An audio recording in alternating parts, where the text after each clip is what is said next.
कल्पना कीजिए कि एक ऐसा समय जब धरती पर अंधकार छाया हुआ था, जब धर्म और अधर्म के बीच युद्ध की तैयारी हो रही थी। कुरुक्षेत्र के मैदान में जब सूरज की पहली किरण धरती को छू रही थी, तब एक योद्धा अपने रथ पर खड़ा था। उसका नाम था अर्जुन। लेकिन आज वो लड़ने के लिए तैयार नहीं था। उसके हाथ कांप रहे थे, उसका गांडीव धनुष भारी लग रहा था। क्यों? क्योंकि सामने उसके अपने ही लोग खड़े थे, उसके गुरु, उसके चचेरे भाई, उसके रिश्तेदार।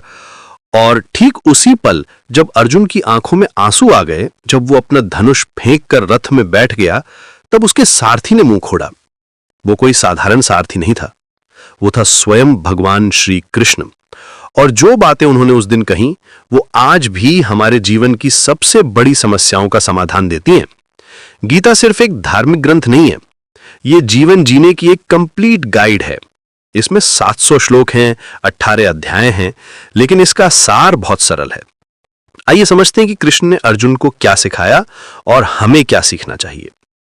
पहली बात जो कृष्ण ने कही वो थी कर्म के बारे में।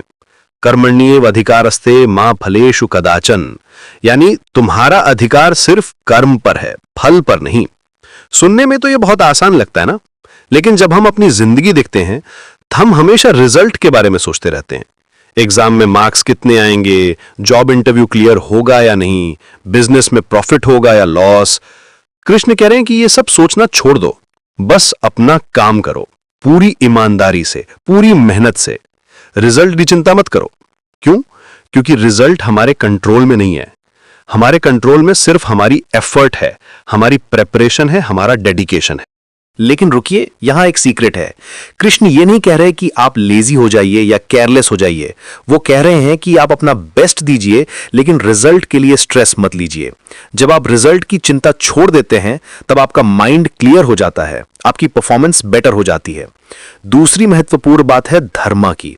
अर्जुन कंफ्यूज था कि क्या सही है और क्या गलत। उसे लगता था कि अपने रिलेटिव्स को मारना गलत है, लेकिन कृष्ण ने उसे समझाया कि धर्मा का मतलब सिर्फ अहिंसा नहीं है।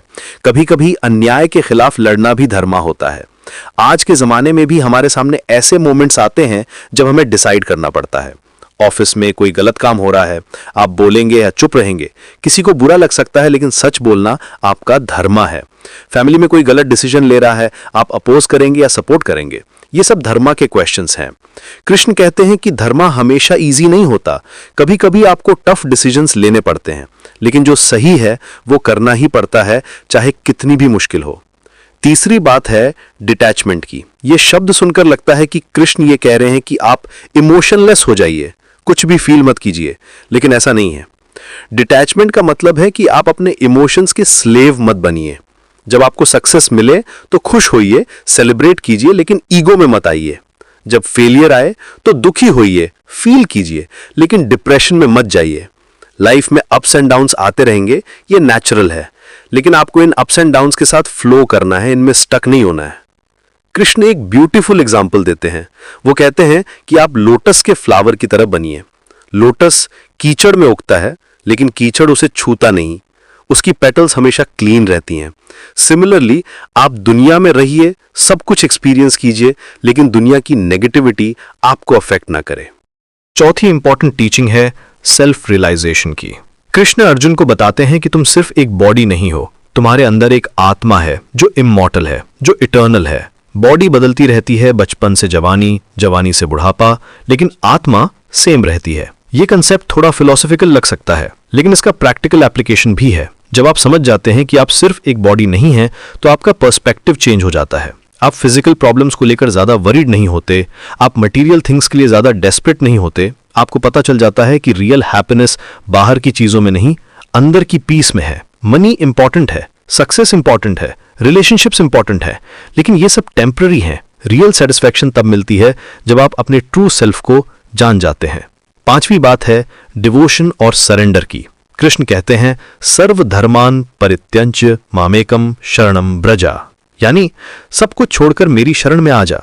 लेकिन इसका मतलब यह नहीं है कि आप अपनी रिस्पॉन्सिबिलिटीज छोड़ दीजिए और सिर्फ प्रेयर करते रहिए। सरेंडर का मतलब है ट्रस्ट। जब आपने अपना बेस्ट एफर्ट दे दिया है तो रिजल्ट को भगवान पर छोड़ दीजिए। जब आप किसी प्रॉब्लम का सलूशन नहीं फाइंड कर पा रहे तो एक्सेप्ट कीजिए कि कुछ चीजें आपके कंट्रोल में नहीं है। ये सरेंडर वीकनेस नहीं है, ये स्ट्रेंथ है। जब आप एक्सेप्ट कर लेते हैं कि आप एवरीथिंग कंट्रोल नहीं कर सकते, तो आपका स्ट्रेस कम हो जाता है, आप मोर पीसफुल हो जाते हैं, और जब आप पीसफुल होते हैं तो आप बेटर डिसीजंस ले सकते हैं। छठी टीचिंग है बैलेंस की। गीता में कृष्ण कहते हैं कि एक्सट्रीम पर मत जाइए, न तो बहुत ज्यादा खाइए, न बहुत कम, न तो बहुत ज्यादा सोइए, न बहुत कम, न तो बहुत ज्यादा वर्क कीजिए, न बिल्कुल आराम करते रहिए। मॉडर्न लाइफ में हम ऑफन एक्सट्रीम्स पर चले जाते हैं। कभी हम वर्कहॉलिक बन जाते हैं, कभी कंप्लीटली लेजी हो जाते हैं, कभी हम बहुत सोशल हो जाते हैं, कभी कंप्लीटली आइसोलेट हो जाते हैं। लेकिन रियल विजडम बैलेंस में है। आपको वर्क भी करना है और रेस्ट भी करना है, सोशल भी होना है और अलोन टाइम भी चाहिए, एम्बिशन भी रखनी है और कंटेंटमेंट भी। ये बैलेंस मेंटेन करना इजी नहीं है, लेकिन ये जरूरी है। सातवीं और शायद सबसे इंपॉर्टेंट टीचिंग है कि हर काम को वर्शिप की तरह कीजिए। कृष्ण कहते हैं कि जो भी आप करते हैं वो मुझे अर्पित करके कीजिए। चाहे आप खाना बना रहे हो, ऑफिस का काम कर रहे हो या बच्चों को पढ़ा रहे हो, हर काम को डिवोशन के साथ कीजिए।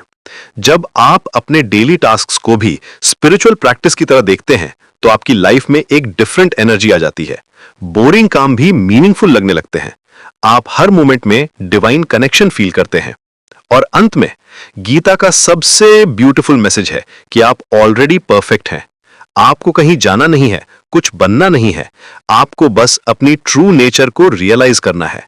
आप डिवाइन हैं, आप प्योर हैं, आप कंप्लीट हैं।